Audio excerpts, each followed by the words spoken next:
Operation ସିନ୍ଦୁରର 1 ବର୍ଷ ପୂରଣ ଅବସରରେ ପ୍ରସିଦ୍ଧ ଅନ୍ତର୍ଜାତୀୟ ବାଲୁକା ଶିଳ୍ପୀ ପଦ୍ମଶ୍ରୀ ସୁଦର୍ଶନ ପଟ୍ଟନାୟକ ଗୁରୁବାର ପୁରୀ ବେଳାଭୂମିରେ ଏକ ବାଲୁକା କଳା ନିର୍ମାଣ କରି ଭାରତୀୟ ସଶସ୍ତ୍ର ବାହିନୀର ସାହସ, ସମର୍ପଣ ଏବଂ ବଳିଦାନକୁ ଶ୍ରଦ୍ଧାଞ୍ଜଳି ଅର୍ପଣ କରିଛନ୍ତି। କଳାକୃତି ମାଧ୍ୟମରେ ଭାରତୀୟ ସଶସ୍ତ୍ର ବାହିନୀକୁ ସାଲ୍ୟୁଟ୍ ବାର୍ତ୍ତା ପ୍ରସାର କରିଛନ୍ତି।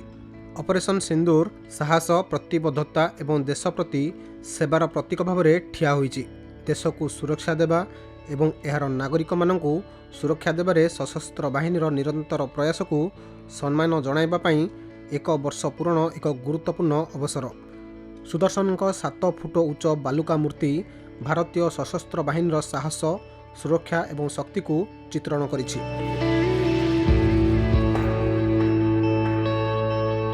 ଊର୍ଦ୍ଧ୍ୱଗାମୀ କ୍ଷେପଣାସ୍ତ୍ର, ପ୍ରତିରକ୍ଷା ଶକ୍ତି ଏବଂ ଜାତୀୟ ଗର୍ବର ପ୍ରତୀକ।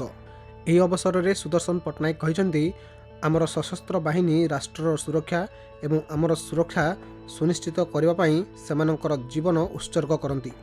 ଏହି ବାଲୁକା ମୂର୍ତ୍ତି ମାଧ୍ୟମରେ ସେ ସେମାନଙ୍କ ସାହସ, ତ୍ୟାଗ ଏବଂ ଦେଶ ପ୍ରତି ଅଟଳ ପ୍ରତିବଦ୍ଧତା ପାଇଁ କୃତଜ୍ଞତା ଏବଂ ସମ୍ମାନ ପ୍ରକାଶ କରିବାକୁ ଚାହୁଁଛନ୍ତି।